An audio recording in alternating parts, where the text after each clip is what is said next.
Welcome to Practical Apologetics, where we give clear answers to everyday Christians with real questions. I'm Kenneth Willis. Today we're asking what may be the most important question this podcast will ever answer. Is God real? Before we ask if Christianity is true, before we ask if the Bible is reliable, before we ask if Jesus really rose from the dead, we've got to ask something more basic. Does God exist at all? Today, we're not opening a Bible. We don't need it yet. We're not assuming that Christianity is true. We're just asking, what does reason tell us? We're going to look at two arguments, one from the universe and one from morality. If you can remember those two things, you can remember this episode. Let's start with the universe. There's a simple argument that's been around for centuries and has been strongly defended in modern times by Christian philosopher William Lane Craig. It goes like this. Whatever begins to exist has a cause. The universe began to exist. Therefore, the universe has a cause. That's it. That's the argument.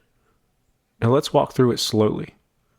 First, whatever begins to exist has a cause. That sounds obvious, but think about it carefully. Have you ever seen something come into existence from absolutely nothing?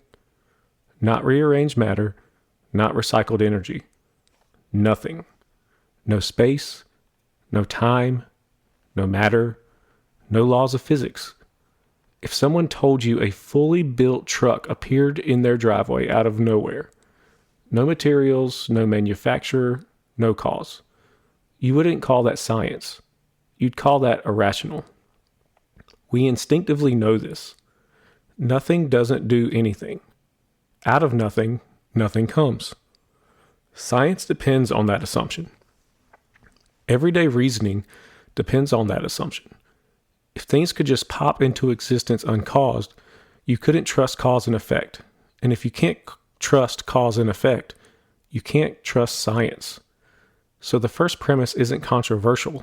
It's foundational. If something begins, something caused it.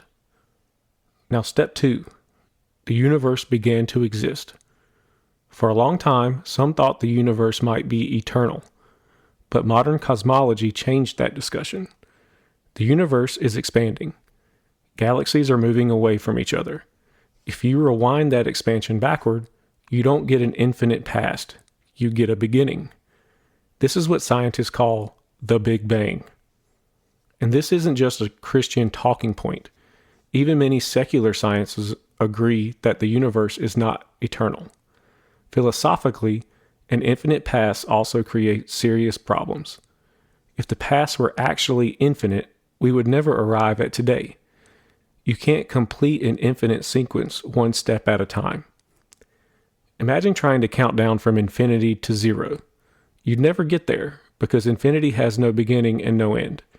If it did, it wouldn't be infinite. Yet here we are. That suggests the past is finite. So both science and philosophy point in the same direction. The universe had a beginning. Now here's the conclusion. If the universe began to exist, and whatever begins to exist has a cause, then the universe has a cause. That's not a leap. That's following the logic. Now ask the same question. What would that cause have to be like? If time began with the universe, the cause can't be in time. If space began with the universe, the cause can't be in space. If matter began with the universe, the cause can't be material. So it must be timeless, spaceless, immaterial, incredibly powerful. But there's something even more important here. If the cause were just a set of mechanical conditions, like dominoes falling, then the effect would have to be eternal too. If the cause was always there, and the conditions were always there, the result should always be there. But the universe isn't eternal. It had a beginning. So how do you get a beginning from something timeless? The best explanation is choice. A personal agent can exist timelessly and then choose to create. That's how you get a finite effect from a timeless cause. That means the cause isn't just a force. It's personal. timeless, spaceless, immaterial, powerful, personal. To me, that sounds an awful lot like what people mean when they say God. Let me repeat the argument so you can remember it. The universe had a beginning. Beginnings require causes, so the universe has a cause. That cause being God. That's the first reason. Now let's move from the universe to something closer. Your own conscience. Here's the question. Is it really wrong to torture a child for fun? Not just socially unacceptable, not just personally distasteful, actually wrong. Most people don't hesitate. They say, yes, that's evil. Not wrong for me, not wrong for my culture. Wrong.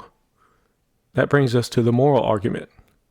If a standard for morality doesn't exist, objective moral values don't exist. Objective moral values do exist, therefore that standard, aka God, exists. Now what do we mean by objective? We mean moral truths that are binding whether we like them or not. If morality is just personal preference, then when two cultures disagree, there is no right answer. There is only power. If one society says something is acceptable and another says it's evil, there's no higher standard to appeal to. But we don't actually live that way. We say slavery was wrong, even when it was legal. We say genocide is wrong, even when governments approve it and execute it. We use language like evil. Evil implies a real standard. Now here's the key issue. If there's no God, what grounds that standard? What is that standard based upon? Evolution can explain why certain behaviors might help a species to survive, but evolution describes what is. It doesn't tell you what ought to be. Society can create laws, but laws reflect consensus, not moral authority. Many laws have existed and still exist that go against what most would call objectively the right thing to do, as we have already referenced with slavery. If moral laws are real and binding, they point to a moral law giver, not a chemical reaction, not a social contract, a personal source of moral obligation. And let me be clear, this argument isn't about whether atheists can behave morally. Of course they can. The question isn't behavior, it's foundation. If real moral right and wrong exists, what explains them? The best explanation is a transcendent moral God. Let me repeat that one. Real moral right and wrong exists. Real moral laws require a moral lawgiver. So God exists. Two arguments, one from the beginning of the universe, one from the reality of morality. Some say science explains everything, but science explains mechanisms. It doesn't explain why there's something rather than nothing. It assumes laws of nature. It doesn't explain where those laws come from. Others say you don't need God to be good. That's true in a sense, but again, the question isn't behavior, it's grounding. Where does moral obligation come from? Let's bring it together. The universe had a beginning. Beginnings require causes. So the universe has a cause. Objective moral right and wrong exist. Objective moral laws require a moral lawgiver. So God exists as that lawgiver. Belief in God isn't a blind leap. It's reasonable conclusion based on the world around us and the moral awareness within us. Next time, in part 2, we'll move from philosophy to scientific evidence and broader historical consideration. Does reality itself confirm what reason suggests? Until then, remember, faith isn't believing without evidence. It's trusting where the evidence leads. Join us next time on Practical Apologetics.